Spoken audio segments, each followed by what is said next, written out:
So, you know that feeling, right? You ask your AI this really thoughtful, nuanced question, and what you get back is this super bland, almost painfully polite response. It's like, are you even listening to me? Well, it turns out there's a deep structural reason for that. And no, it is absolutely not just in your head.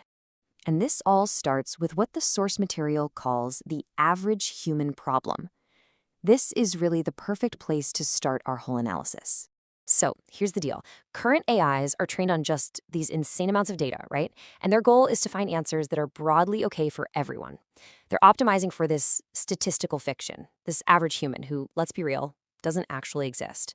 Nobody is average. And that, right there, is the crucial point. By trying to please this imaginary average person, these systems just smooth away all the individual quirks, the weird preferences, the values that make you, you. I mean, think about it. If an AI is aligned to humanity in general, it can't possibly be aligned to any one human in particular. The paper uses this brilliant analogy from aviation that I just love. You know, widespread air travel didn't happen just because planes got faster. It happened when they figured out how to fly above all that bumpy turbulence. And right now, when it comes to personalizing AI, well, we're all still stuck flying right through the weather. Okay, so this all leads us to a really surprising twist, something the paper calls the Perplexity Paradox. And get this, it suggests that the very tool we've been using to measure if an AI is getting better might actually be the whole problem. So, what is perplexity? It's a super standard metric in AI development. Basically, it just measures how well a model can predict the very next word in a sentence.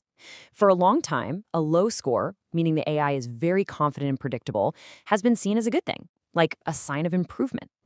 But here's the big question, the heart of the paradox. What if a better, more personalized, more creative response, you know, the kind you actually want, is just naturally less predictable? What if a great answer isn't just one obvious thing, but maybe suggesting a few different, interesting paths for you to explore? And this just illustrates that conflict perfectly. On one hand, you have a safe, predictable, kind of boring answer that gets a low, good perplexity score. Yay. But on the other hand, what if the AI gives you a bunch of unique, tailored options? That's a way better experience for you, but its perplexity score actually gets worse. The metric is literally punishing the AI for being more personalized. So, if the old way of measuring things is broken, what's the solution? Well, the paper proposes a whole new framework for thinking about this, a concept it calls freedom within walls. Okay, so the heart of this whole new approach is something called the operating specification, or OPSPEC for short. Now, instead of the AI just trying to guess what you want, you get to write a document of rules for it. It's totally explicit, you can check it anytime, and it gives the AI these clear guardrails for how to act specifically with you. You're the one in control. And this slide highlights the best way to actually create those rules. You see, telling an AI to be like a friend is like forcing it into a restrictive costume. It just leads to a really narrow, kind of fake performance. But telling it what not to do, like, hey, never use corporate jargon, that creates a garden.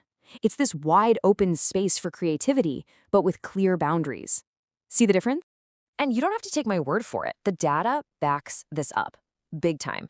That prescriptive costume rule, it results in super low creative freedom, which they measure here as entropy. But the constraint-based garden rule, whoa, it creates nearly 4 times more creative freedom for the AI. That difference is absolutely massive.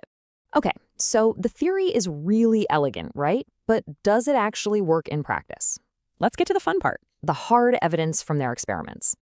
So in one test, a user's OPSPEC had rules like, challenge me, don't sugarcoat things. And the result? The amount of that sycophantic, pandering filler like, oh, that's a great question, it dropped by a factor of 30, a 30 times reduction. I mean, that is a huge, tangible change in how the AI behaves.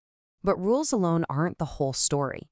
The AI's memory is, as the paper puts it, load-bearing. And this is so crucial. It's not about having more memory, it's about having the right memory.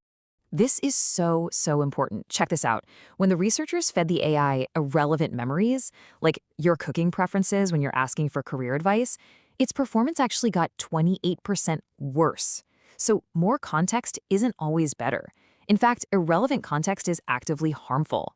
But look at the flip side of that coin. When the AI was given carefully curated, relevant memories, its performance just skyrocketed by 180%.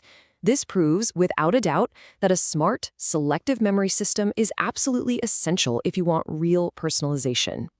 And here it is, the punchline that brings this entire thing together. Look at this. According to the old metric, Perplexity, the personalized model actually got 10% worse. But the Hearth score, this new metric they designed to measure creative freedom within the user's rules, it shows the model got 18 times better. The two metrics are telling completely opposite stories. It's wild. So what does all this really mean? This isn't just some technical tweak for developers. No, this fundamentally shifts the conversation from a technical problem to a much, much deeper question of governance. The paper's central thesis is just so powerful it's worth repeating. Personalization is not a feature. It is the fundamental unit of alignment. Wow. I mean, that just reframes the entire goal, doesn't it? Aligning an AI doesn't mean making it agreeable to some abstract idea of humanity. It means aligning it to actual individual humans, to you. And this shifts the focus away from just the technical bits and pieces, like memory and prediction, to a much more important question. Who is in charge here? Who gets to decide what your AI learns and how it behaves when it's talking to you? And that's really the core change in perspective. Right now, most systems treat you, the user, as a subject to be studied and modeled. But this framework, it makes you the author of what your AI becomes. It puts you in the driver's seat. Which leaves us with one final and, I think, vital question to think about. As these AI systems become more and more a part of our daily lives, who do you want holding the pen? Who should be the author of what your AI becomes?